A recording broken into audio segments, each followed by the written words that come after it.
हमारे रामाश्रय विश्वकर्मा जी हैं, जो कि राष्ट्रीय अध्यक्ष अखिल भारतीय विश्वकर्मा शिल्पकार महासभा के।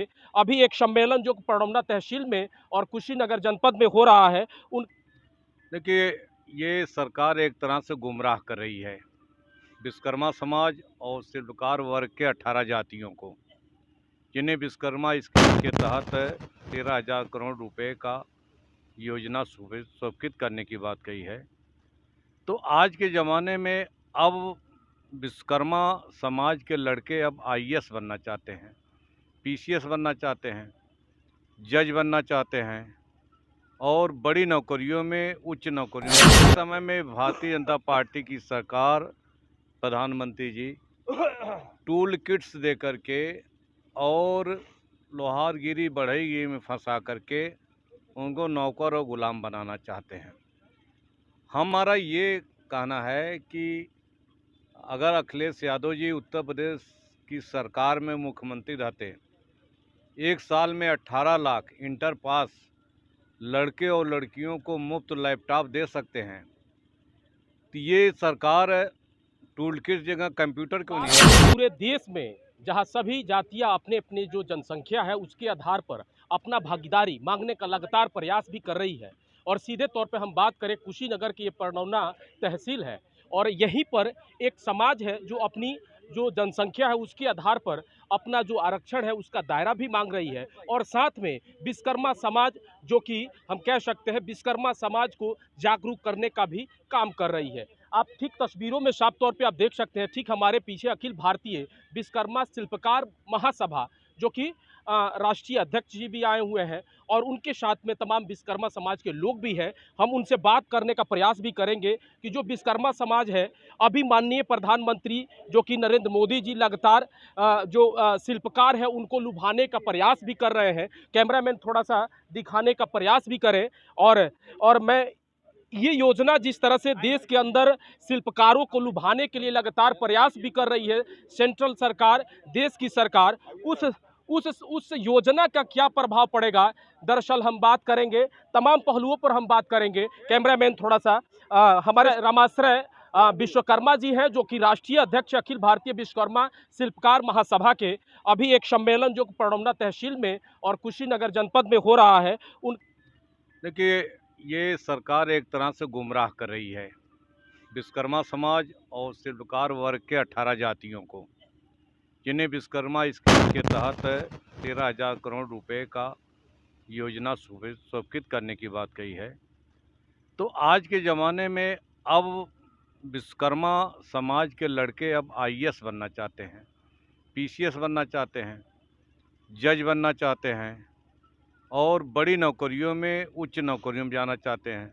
ऐसे समय में भारतीय जनता पार्टी की सरकार, प्रधानमंत्री जी टूल किट्स दे करके और लोहारगिरी बढ़ईगिरी में फंसा करके उनको नौकर और गुलाम बनाना चाहते हैं।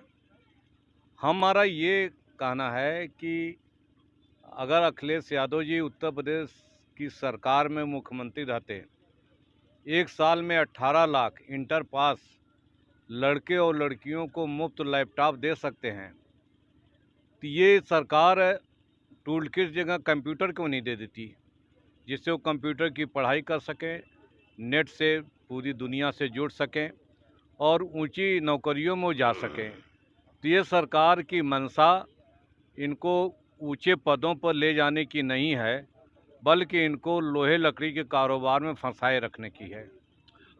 सभी जातियों की जातिवार जनगणना हो जाएगी और उनकी वास्तविक जनसंख्या प्रदर्शित हो जाएगी, तो सरकार को सुविधा होगी कि जनसंख्या के हिसाब से उनके लिए योजनाएं लागू करने की।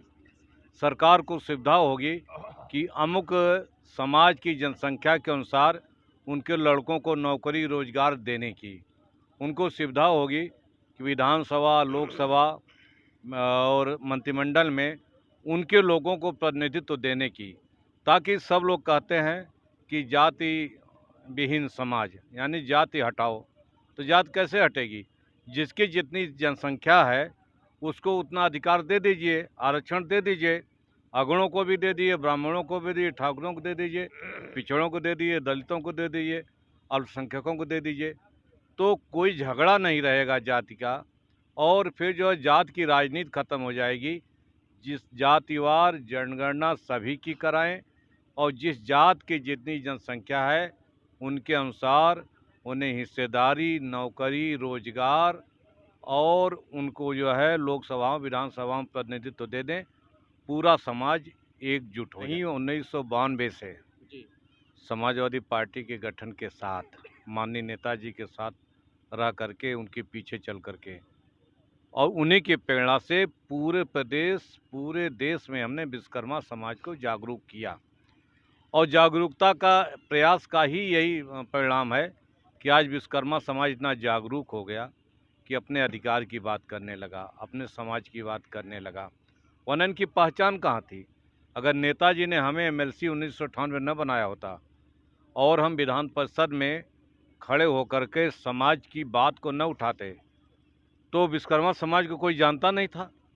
उनकी बुनियादी समस्याएं क्या है, उनके जो है रोजगार की क्या कठिनाइयां हैं, उनके लड़कों को नौकरी क्या कठिनाइयां हैं, ये हमने बिंदुवार एक एक करके विधान परिषद में उठाया, सरकार का ध्यान आकृष्ट किया।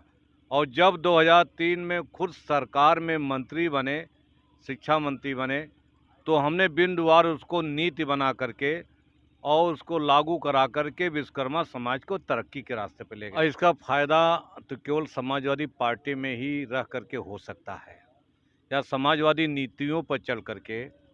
अगर नाई समाज में गरीब परिवार में पैदा होकर के कर्पूरी ठाकुर अगर बिहार के मुख्यमंत्री हो सकते हैं, और एक विश्वकर्मा परिवार में पैदा होकर के हम उत्तर प्रदेश सरकार में, सपा सरकार में शिक्षा मंत्री हो सकते हैं, तो समाजवादी नीतियों पर चल के ही पिछड़े वर्गों को हिस्सेदारी भी मिल सकती है और तरक्की भी हो सकती है।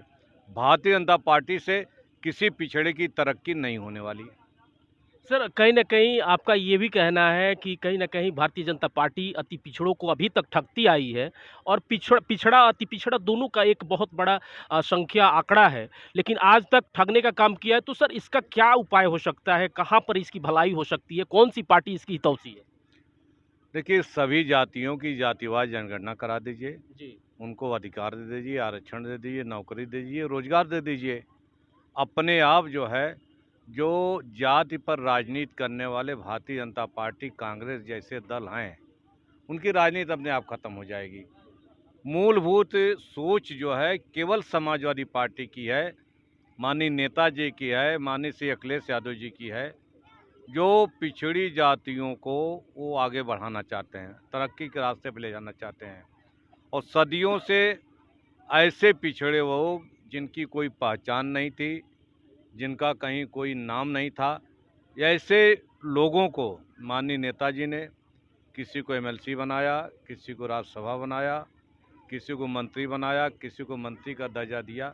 इन अति पिछड़ी जातियों की पहचान अगर बनाई है तो माननीय नेताजी ने बनाई है, समाजवादी पार्टी ने बनाई, अखिलेश यादव ने बनाई है, और किसी दूसरे दल ने नहीं बनाया है। चाहते हैं कि आप जाति जनगणना कराओ, जिसकी जितनी संख्या उतनी भागीदारी दे दो, तो ये जितनी सभाएं अपने आप जो है खत्म हो जाएंगी। बीजेपी जातिवाद को बढ़ावा देती है।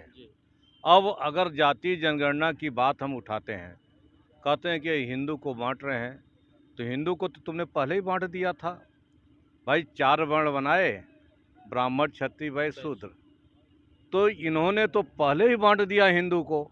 अब हम उनमें जो है अपनी जात की बात करने लगे तो हम जातिवादी हो गए। हम जो बंटवारा कर रहे हैं और ये बांट करके बैठे हैं, और ये जातिवादी नहीं है।